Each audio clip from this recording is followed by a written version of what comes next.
Bonjour, bonjour, bonjour. Voilà, vous remarquez que je ne suis pas dans le cadre de Business in China. Je suis venu suivre notre client. Dernièrement, pour ceux qui ont suivi cette vidéo, il y avait quelqu'un qui était avec moi. À cette époque-là, il était encore étudiant.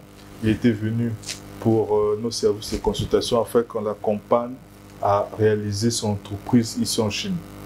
Et du coup, voilà, il avait pris le service. Nous avons travaillé. Et là, je suis venu en fait le visiter afin que nous puissions voir que c'est du concret.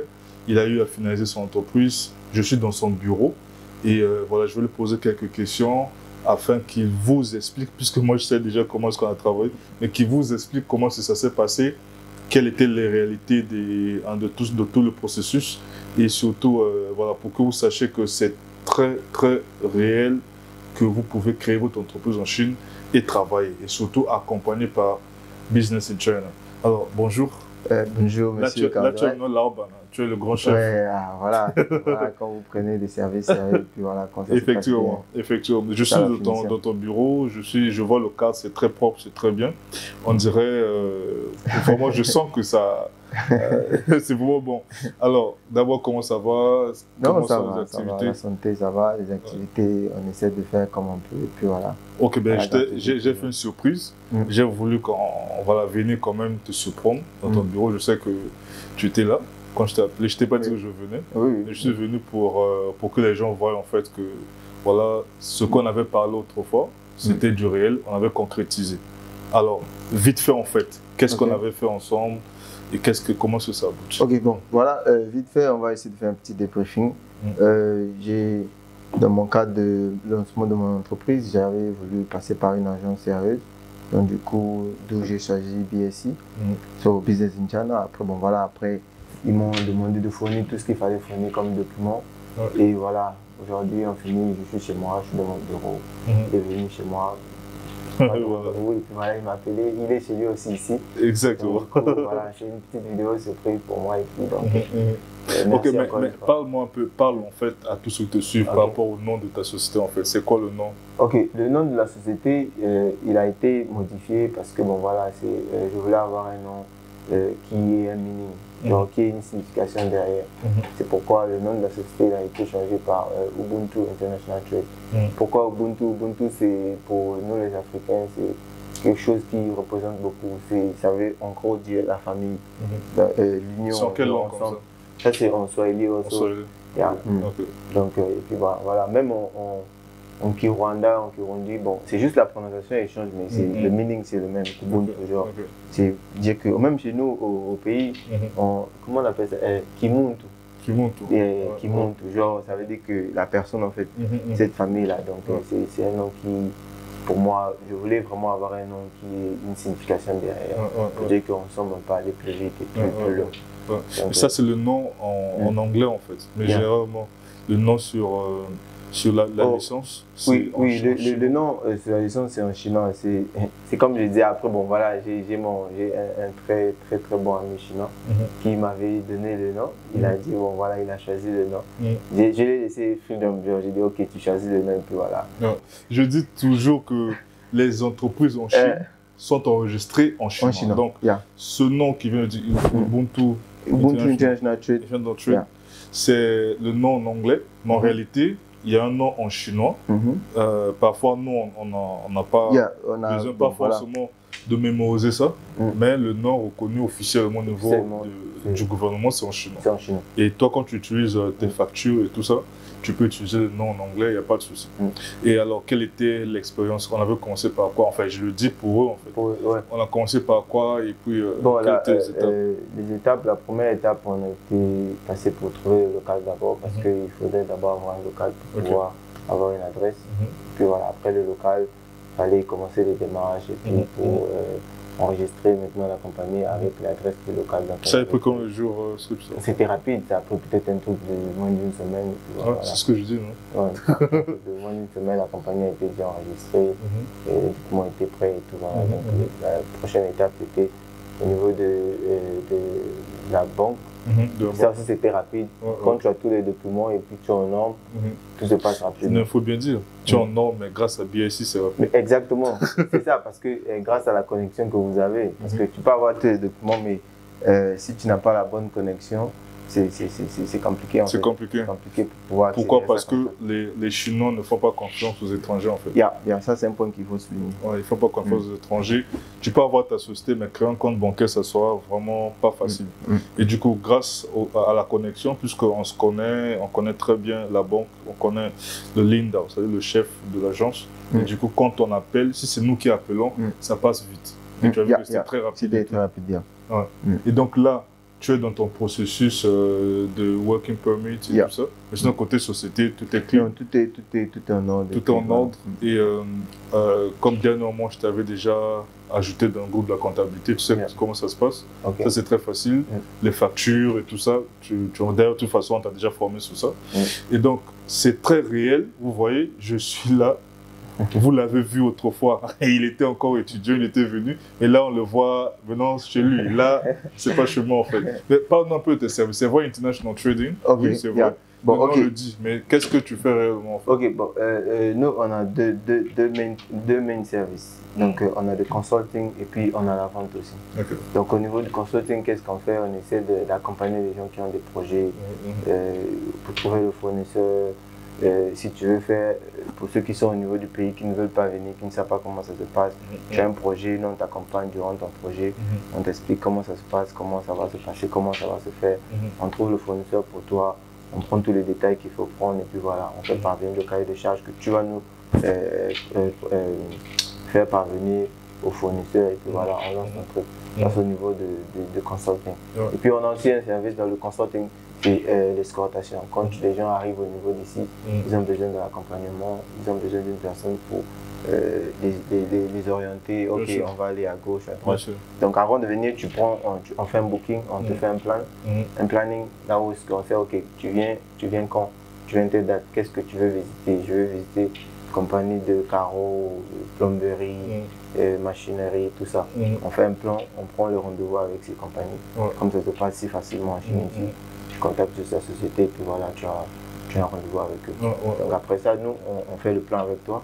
Tu arrives, on t'accompagne, on te fait visiter ce qu'il faut te faire visiter. Puis voilà. Sinon, pour la vente, qu'est-ce que nous, on est plus basé sur les machines lourdes. Genre, on a des tracteurs, ce que nous appelle vulgairement les camions de sable, des bennes, tout ça. Tout ce qui est tank, voilà. C'est vraiment sur ça qu'on est basé. Puis avec des machines tout ce qui est machines industrielles, production de papier, production de packaging, tout ce genre de machines-là. Ça, c'est vraiment le focus que nous sommes. Mais on est ouvert par rapport aux demandes des clients. Quand on a une conversation avec les clients, s'ils ont besoin d'un produit spécifique, on peut toujours essayer de sourcer ce produit pour leur faire parvenir. Dans le sourcing aussi. So, en gros, c'est un peu ce qu'on fait. On est ouvert par rapport au client, la demande du client peut toujours nous orienter et puis on va trouver le produit dans le client. Ok. Mais il y a une question en fait. Beaucoup de gens ils viennent à Guangzhou, en fait. Mais là, nous sommes dans la province, nous sommes à Jinan, en fait, la province de Shandong. Mais qu'est-ce qui t'a orienté à Shandong, en fait? Ok, ici, c'est comme j'ai précisé, je suis dans des machines lourdes. Donc, du coup, comme on le sait, pour ceux qui sont en Chine, à Jinan, Shandong précisément, la province, c'est d'où vient tout ce qui est Simotra, tout ce genre de machinerie. Et puis, la province dont nous sommes, c'est une province là où est-ce qu'on trouve presque toutes les machines de fabrication de food factories, machines, c'est là où est-ce que tu les trouves. Donc, et puis c'est la qualité en fait, c'est plus pour la qualité. Parce que nous, on vise plus la qualité, pas la quantité ou le moins cher. Non, on veut vraiment viser la qualité parce que moi, je crois bien que quand tu as un bon produit, peu importe le prix, quand le produit est bon, forcément il y a des clients. Ça c'est juste. Alors, est-ce que des clients qui ont des capitales de 100 000, 200 000, 50 000, 300 000, disons, ces genres de capital, est-ce qu'ils pourront aussi bénéficier de vos services? Oui, avec un budget, on peut faire un petit briefing. Avec un budget de 100 000, tu peux forcément, tu nous contactes. Mais ça, c'est à part la consultation. La consultation, elle est payante, elle n'est pas gratuite, elle est payante par rapport à ton projet aussi. On verra comment est-ce qu'on va te charger. Mais avec des petits budgets comme ceux de 100 000, 200 000, on peut t'orienter sur un truc genre de packaging. On peut t'orienter de packaging. Comme je regarde mon pays, on est encore en mode sachet, yaourt, sachet, biscuit, sachet, mangue, sachet. Donc, on peut te proposer un projet, on peut t'orienter dans ce sens. Tu vas avoir un packaging personnalisé où tu vas démarcher des vendeurs de produits pour leur proposer des packaging personnalisés avec leur marque sur ça. Et puis voilà. Et puis, vous le savez très bien ici que nous sommes dans la province dont nous sommes. C'est là où tout se passe, quand on parle de paper making, tout ce packaging. Alors, acheter des usines et puis nous sommes en contact avec eux. Donc, c'est un peu plus facile pour nous pour obtenir ça. Pour les petits budgets, en gros. Vous remarquez que BIC ne reçoit pas les petits budgets, mais donc vous avez Ubundu qui est là déjà, que vous pouvez venir, même si vous avez 100 000, 200 000. En fait, les petits projets, vous qui me demandez, mais est-ce que vous connaissez pas une société de voilà, Ubundu est là, vous pourrez contacter. Est-ce qu'il y a un site internet déjà? Le site internet, il est en cours, il sera bientôt prêt. Voilà, mais on a nos contacts par WhatsApp. Par WhatsApp et tout. Donc je mets le numéro, comme ça ils vont voir. Et du coup, pour le site internet, dès que ça sera prêt, je pense que vous avez commencé aussi votre chaîne. Oui, la chaîne aussi, elle est en cours. Ok, donc je mets ça dans la description aussi. Comme ça, voilà, vous pourrez aller aussi vous abonner là-bas, le suivre aussi. C'est vrai qu'on fait pratiquement la même chose, mais nous sommes aussi de l'accompagnement de ces compagnies-là. Dans Tech Ubundu, nous les accompagnons. Et si vous avez des grands projets, bon, de toute façon, vous connaissez déjà nos services, mais si vous avez besoin de leurs services, vous pourrez aller. Et aussi, avec sa chaîne YouTube, il peut expliquer, peut-être que pas la manière dont nous avons expliqué. Donc, la Chine est tellement vaste. Face au reste du monde, nous ne pouvons pas dire que nous on gagne la Chine. La Chine, le marché il est ouvert pour tout le monde. Le marché est ouvert pour tout le monde, exactement. Et puis en Chine, vous le savez bien qu'en Chine, nous sommes dans un pays là où est-ce que tu trouves une boutique qui vend des vêtements ici, il y a une deuxième boutique qui vend des vêtements. Tu trouves une alignée de boutiques qui vendent les mêmes objets, mais parce que le marché il est tellement vaste qu'une personne ne peut pas te parler. Ok. Là j'ai vraiment vu, c'est du réel. C'est ce que je disais en fait dernièrement quand on parlait. Je disais que il y a des gens qui viennent nous voir avec des projets de création d'entreprise pour juste avoir le visa, pas travailler. Et je disais que nous ne voulons pas coopérer avec ce genre de personnes parce qu'après, ils vont gaspiller notre notoriété aussi. Puisque lorsque nous avons créé cette entreprise-là, là-bas l'État sait que c'est nous qui avions facilité. La banque aussi sait que c'est nous qui avions appelé. Mais après, s'ils se rendent compte que la personne a disparu, tu ne paies pas de taxes et parfois, ça peut aussi jouer sur notre image et tout. Donc moi, je suis très content de venir voir que c'est du réel, un bureau impeccable. J'invite les gens à venir voir. Non, on est ouvert. Ils sont très ouverts. Le numéro est là, vous pouvez consulter, contacter. Il y a aussi le site internet qui vous sera donné très prochainement, n'est-ce pas? Il y a le numéro WhatsApp déjà, il y a le lien YouTube que je mets aussi à la description. Et la page Instagram aussi. La page Instagram aussi. De toute façon, si tu te contactes, tu pourras donner tout ça. Exactement. Il y a la page Facebook aussi. Il y a la page Facebook aussi qui est presque terminée. C'est toujours le nom? Oui, c'est le même nom. C'est le même nom partout. Ça sera Instagram, Facebook, YouTube, ça sera le même nom. Ok. Mais moi, je te souhaite la meilleure des chances. Je sais que le chemin du business, c'est un chemin de persévérance. Il faut d'abord, par rapport à ma petite expérience, en fait, premièrement, c'est la crainte de Dieu. Quand tu as la crainte de Dieu, c'est bon déjà. Et deuxièmement, la loyauté envers ces clients-là. Parce qu'il y a des gens qui vont... Tu sais, il y a d'autres personnes ici qui ont gaspillé l'image de ce que nous faisons. Exactement. En faisant quoi? Ils s'entendent à ce qu'il achète la machine par rapport au prix donné. Lorsqu'on envoie l'argent, il va chercher autre chose, plus moins cher que ça. Et ça, c'est pas loyal. Tu as dit à la personne que tu veux le vendre telle qualité, ça coûte par exemple 10 000, que ce soit dollars ou CFA. Sous les 10 000 là, par exemple, ton bénéfice c'est peut-être 500, c'est pas grave. Ou sur les 10 000, la personne va et prendre la même chose que tu avais dit en fait. Si tu changes, ça sera pas bon. Ça, c'est la loyauté. Et troisièmement, c'est de ne pas trop voir le bénéfice dès le début en fait. Ça, c'est dans le long terme. Tu vois, c'est ce que je peux te dire, mais sinon c'est déjà bon. J'ai vu la sérieuxité, j'ai vu vraiment l'engouement que tu as déjà. Je sens que c'est, voilà, dans le long terme, on parlera de toi de long terme. Vraiment, je vous encourage à aller le soutenir, aimer la page, aimer les pages réseaux sociaux, YouTube, abonnez-vous aussi. Moi, en tout cas, je serais content de voir qu'il est aussi plus d'abonnés. C'est très bien, c'est le premier fruit que BIC a réalisé, qui l'accompagne en fait. Ça me fera très plaisir. Avec la bénédiction de BIC. En tout cas, c'est ça. On compte bien viser le sommet. Donc, du coup. Et quel est ton dernier mot, par exemple, par rapport à... Parce qu'après, ici, je vais rentrer et tout. Quel est ton dernier mot? Non, mais vraiment, c'est un plaisir pour moi. Et puis, bon, voilà, avec la patience que tu as eue, parce que j'ai été quand même un peu chiant. J'étais embêté, tout ça et tout, voilà. Et puis, la patience et puis les conseils. C'est vraiment un truc que j'ai vraiment aimé. Mais en fait, s'il faut que tu parles maintenant à tes amis, ceux qui sont étudiants, qui veulent finir aussi. Ok, si j'ai un message à passer aux étudiants, mes chers confrères, je veux dire que bon, décidez-vous et puis surtout nous, pour nous les jeunes africains, je pense bien que la Chine nous offre beaucoup d'opportunités, que nous devons la saisir, c'est maintenant ou jamais, parce que l'opportunité elle est là, mais sauf que nous ne la voyons pas. Pourquoi? Parce que nous ne sommes pas bien guidés, l'entourage n'est pas bon. Nous sommes de la distraction, dans tout ce qui va avec.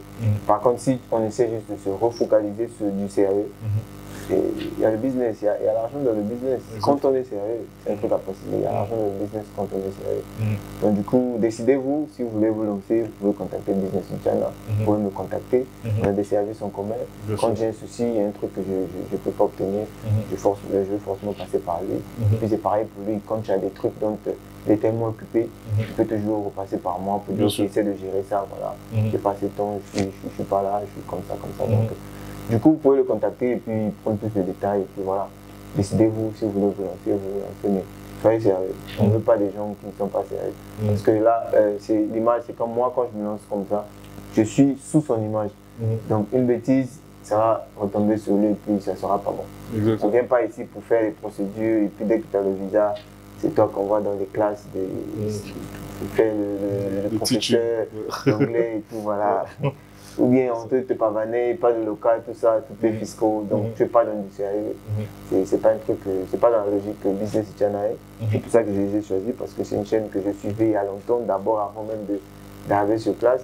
Et puis par hasard, et puis par la volonté de Dieu, pas par hasard, mais par la volonté de Dieu, je suis venu tomber dans la même ville que le propriétaire de Business in China. Donc je me suis dit, bon voilà, peut-être que c'était destiné que ça se passe ainsi. Donc décidez-vous et puis bon voilà, contactez-le et puis on va peut-être travailler ensemble. Bien sûr, bien sûr.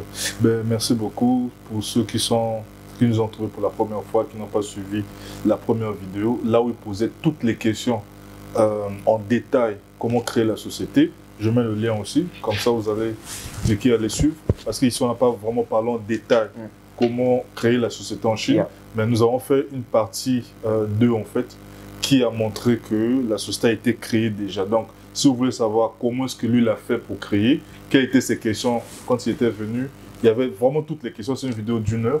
Je vous conseille d'aller suivre. Au reste, que Dieu vous bénisse. À la prochaine. Ok, à la prochaine. Bye.